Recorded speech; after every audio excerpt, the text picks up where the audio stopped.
Studi kasus pertama yaitu tentang Undang-Undang Keuangan Negara soal kebocoran. Posisi regulasi keuangan. Artikel Undang-Undang Keuangan Negara dan soal kebocoran membahas posisi regulasi keuangan dalam konteks pengolahan anggaran negara dan bagaimana hal ini dapat mencegah atau mengatasi kebocoran anggaran. Beberapa poin utama yang dibahas dalam artikel tersebut. Yang pertama itu Undang-Undang Keuangan Negara sebagai instrumen hukum yang mengatur bagaimana keuangan negara dikelola oleh pemerintah pusat dan daerah. Undang-undang ini menguraikan aturan tentang penyusunan, pelaksanaan, dan pertanggungjawaban anggaran negara.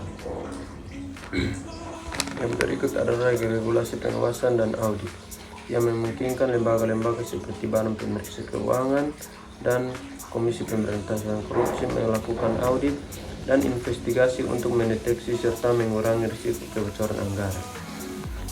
Yang berikut adalah upaya pencegahan korupsi melalui penguatan pengaturan dan sanksi yang lebih tegas untuk pelanggaran keuangan negara yang bertujuan untuk mengurangi kebocoran anggaran.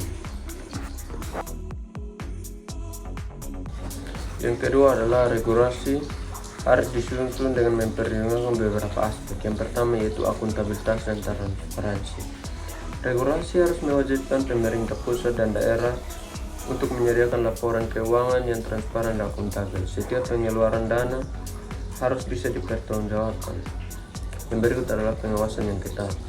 Diperlukan penguatan lembaga-lembaga pengawas seperti BPK dan KPK agar memiliki kewenangan yang lebih besar dalam memeriksa dan mengaudit. Yang berikut adalah pengelolaan risiko kebocoran. Regulasi perlu mengidentifikasi titik-titik rawan kebocoran dalam pengelolaan keuangan negara.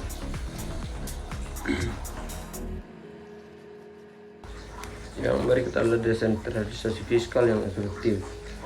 Harus memberikan panduan yang jelas bagi pemerintah daerah terkait pengelolaan dana transfer dari pusat seperti dana alokasi umum dan dana alokasi khusus. Yang terakhir adalah penguatan sanksi. Hukuman terhadap pelanggaran dalam pengelolaan keuangan negara seperti korupsi atau penyalahgunaan dana harus diperberat dan untuk memberikan efek jerah. Studi kasus yang kedua yaitu banyak BUMN terjerat masalah keuangan. Yang pertama yaitu persoalan utama yang dihadapi oleh banyak badan usaha milik negara adalah kerugian finansial yang diakibatkan oleh berbagai faktor termasuk mismanajemen, korupsi, dan kredit macet. Dari audit pemeriksa keuangan BPK terhadap 32 BUMN ditemukan indikasi kerugian besar yang merugikan negara. Beberapa BUMN juga beroperasi dengan struktur utang yang tidak sehat, memaksakan pemerintah untuk mengambil langkah-langkah restrukturisasi atau bahkan memberikan dana talangan untuk mencegah kebangkrutan. Jika perusahaan swasta mengalami masalah serupa, biasanya penanganan akan lebih diarahkan pada upaya restrukturisasi internal, negosiasi dengan kreditor, atau bahkan penjualan aset untuk melunasi utang. Perusahaan swasta tidak memiliki akses mudah ke dukungan finansial dari pemerintah seperti BUMN. Selain itu, implikasi hukum bagi perusahaan swasta yang terjerat utang atau melakukan korupsi mungkin lebih cepat diselesaikan melalui pengadilan tanpa melibatkan kepentingan publik sebesar pada BUMN. Studi kasus yang ketiga yaitu perlunya transparansi keuangan parpol. Yang pertama yaitu fokus pembahasan artikel ini yaitu membahas pentingnya transparansi dan akuntabilitas dalam pengelolaan keuangan partai politik di Indonesia. Fokus utamanya adalah bagaimana pengelolaan dana yang tidak transparan oleh partai politik telah menyebabkan masalah serius termasuk kasus korupsi. Yang pertama yaitu penerapan akuntansi pada parpol. Yang pertama yaitu akuntabilitas kepada publik. Partai politik seringkali menerima dana dari publik baik dalam bentuk iuran anggota, sumbangan individu maupun dana dari bantuan pemerintah. Oleh karena itu penting bagi parpol bisa mempertanggungjawabkan penggunaan dana tersebut. Yang kedua yaitu mencegah korupsi dan penyalahgunaan dana. Dengan penerapan sistem akuntansi yang transparan, potensi terjadinya korupsi dan penyalahgunaan dana bisa diminimal. Semua aliran dana harus dapat ditelusuri dan diaudit secara independen. Yang ketiga yaitu meningkatkan kepercayaan publik. Transparansi dalam laporan keuangan meningkatkan citra kepercayaan publik terhadap parpol. Yang terakhir yaitu mematuhi regulasi pemerintah. Banyak negara termasuk Indonesia memiliki regulasi yang menghasilkan partai politik untuk melaporkan sumber daya dan penggunaan secara berkala. Penerapan akuntansi yang baik memastikan bahwa parpol mematuhi regulasi ini sehingga mereka terhindar dari sanksi hukum. Studi kasus yang keempat yaitu intisari dari artikel pemeriksaan BPK. Lemhanas, wajar tanpa pengecualian. Pada tahun 2008, BPK memberikan opini wajar tanpa pengecualian atas laporan keuangan Lemhanas. Berarti bahwa berdasarkan pemeriksaan yang dilakukan, laporan keuangan dianggap telah sesuai dengan standar akuntansi pemerintah, tanpa ada masalah material yang memengaruhi kewajaran penyajian informasi keuangan. Yang pertama yaitu jawaban nomor 1 yaitu berguna untuk menunjukkan kepemilikan transaksi dan kesesuaian transaksi tersebut dengan aturan hukum dan regulasi yang ada. Nomor 2 yaitu akuntansi sektor publik berfokus pada pengelolaan keuangan dan pelaporan keuangan di sektor pelayanan publik. Sedangkan sektor swasta berfokus pada pengelolaan dan pelaporan keuangan di sektor bisnis berorientasi keuangan. Nomor 3 yaitu cenderung kurang uniform, pengurusan standar akuntansi mengadaptasi regulasi yang sudah ada. Proses pengendalian manajemen produk, dan terakhir laporan keuangan yang dihasilkan sebagai media akuntabilitas publik. Nomor 4 yaitu jenis instansi, berkaitan dengan instansi atau lembaga pemerintah, sedangkan akuntansi sektor swasta berkaitan dengan bisnis. Prinsip ASP berfokus pada transparansi akuntabilitas, sedangkan sektor swasta berfokus pada memaksimalkan keuntungan. Yang berikut adalah sumber pendanaan. Sektor publik memperoleh pendanaan dari pemerintah dan partisipasi masyarakat, sedangkan swasta memperoleh pendanaan dari modal pribadi, laba ditahan, penjualan aset, pinjaman uang, obligasi, dan pemeriksaan saham. Nomor 5 yaitu fokus dan lingkup laporan keuangan. Laporan keuangan pemerintah berfokus pada pihak legislatif atau parlemen dan masyarakat. Sedangkan penanggung jawab laporan keuangan swasta ditunjukkan kepada pemegang saham dan kreditor. Orientasi laporan keuangan. Laporan keuangan pemerintah lebih berorientasi pada jangka panjang karena terkait dengan konsep politik dan kenegaraan. Sedangkan sektor swasta orientasi jangka panjang tidak dapat dilakukan secara detail karena dibatasi oleh adanya ketidakpastian pasar. Akuntabilitas. Pertanggungjawaban keuangan pemerintah ditujukan pada pihak legislatif, sedangkan sektor swasta pada pengusaha dan kreditor.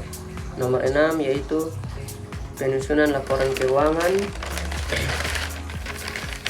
akuntansi dan pelaporan, prinsip akuntansi, pengendalian manajemen, informasi yang handal, peraturan dan kepatuhan. Nomor 7 yaitu value for money, merupakan indikator kinerja yang menunjukkan apakah anggaran yang dibelanjakan menghasilkan nilai tertentu bagi masyarakat. Nomor 8 yaitu pertama sifat output. Sektor publik menghasilkan banyak output yang bersifat intangible sehingga ukuran finansial saja tidak cukup untuk mengukur kinerjanya.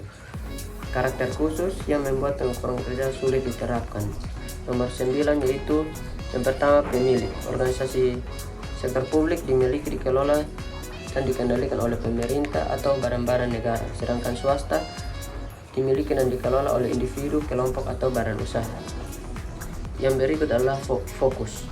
Sektor publik berfokus untuk melayani masyarakat, sedangkan swasta berfokus mencari keuntungan.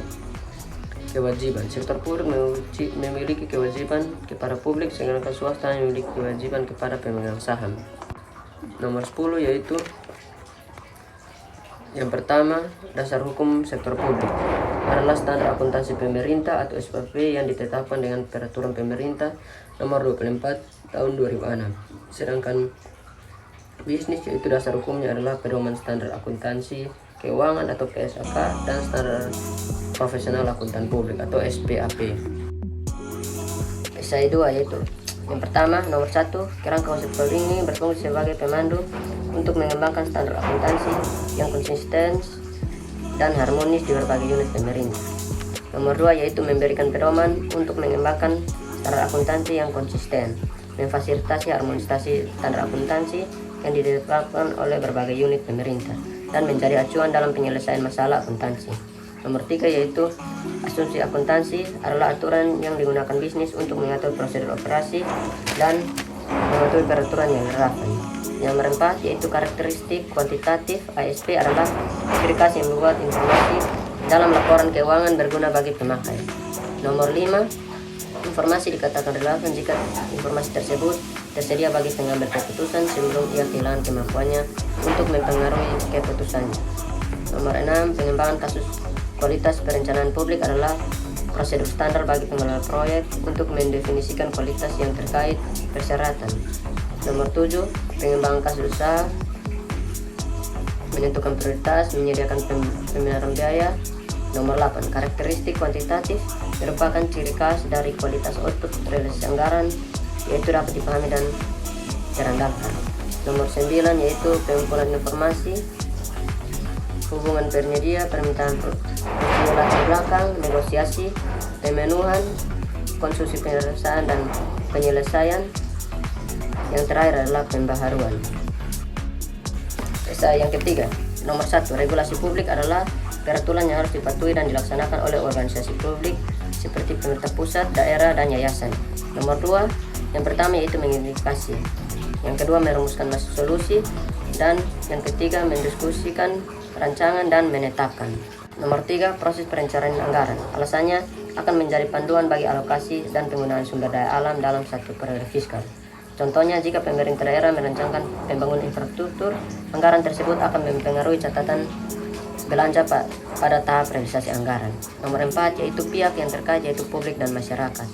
Nomor 5, perumusan masalah adalah bentuk pertanyaan yang jawabannya akan dicari melalui penelitian dan pengumpulan data. Nomor 6, 3 tahap penting dalam pembahasan draft regulasi publik. Nomor 7, tahap penyebarluasan dan sosialisasi regulasi publik harus dilakukan untuk meningkatkan kesadaran masyarakat terhadap keberadaan peraturan perundang-undangan. Nomor 8, International Federation of Accountants atau IFAC adalah perancang standar akuntansi untuk organisasi sektor publik di tingkat internasional.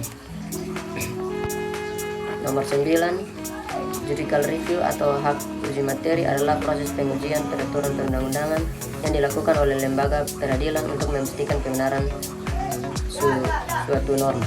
Nomor 10, kewajiban negara untuk melaksanakan tugas pemerintah sesuai dengan pembukuan UUD 1945 adalah mensejahterakan masyarakat. Salah satu cara mewujudkan hal ini adalah dengan menyediakan pelayanan publik yang cepat, terjangkau, efektif, dan yang keempat, nomor 1, standar akuntansi pemerintah atau SAP digunakan untuk menyusun laporan keuangan pemerintah pusat dan daerah. Yang berikut adalah standar profesional akuntansi publik atau SPAP. Dan yang terakhir adalah standar pemeriksaan keuangan negara atau SPKN. Nomor 2, karena memberikan kerangka demi berjalannya fungsi-fungsi tahapan siklus akuntansi sektor publik, yaitu perencanaan, penganggaran, realisasi, penganggaran barang dan jasa, pelaporan audit, dan pertanggungjawaban publik. Nomor 3, yang pertama yaitu menyediakan organisasi sektor publik suatu pelanggaran akuntansi yang diharapkan dan dapat ditetapkan bagi pemerintah pencatatan transaksi keuangan sektor publik yang berlaku. B, menyediakan pedoman akuntansi yang dilengkapi dengan klasifikasi rekening dan prosedur pencatatan serta jurnal standar yang telah disesuaikan. Nomor 4 yaitu mencakup hubungan yang saling mengaitkan satu sama lain karena standar audit memberikan pedoman bagi pelaksanaan audit atas pelapor sektor publik dan standar akuntansi. Nomor 5, yang pertama yaitu era reformasi bertujuan untuk mengelola keuangan negara dan daerah dengan baik. Yang kedua adalah standar akuntansi pemerintah atau SAP. Yang ketiga adalah perkembangan standar akuntansi keuangan atau PSAK. Nomor 6 yaitu desain, approval, dan education. Nomor 7 yaitu nomenklatur adalah akun buku besar yang disusun secara sistematis untuk memudahkan. Nomor 8, yang pertama, kerangka kode harus memenuhi kebutuhan pemakai. Nomor yang berikut adalah setiap kode harus mewakili secara unik unsur yang diberi kode. Dan yang terakhir, desain kode mudah disesuaikan dengan tuntutan perubahan. Nomor 9 yaitu ruang lingkup SPAP meliputi pengakuan, penyajian, pengukuran, dan pengungkapan. Dan nomor terakhir, nomor 10, tujuan penyusunan dan pemeriksaan keuangan negara yaitu untuk memastikan pemeriksaan keuangan negara.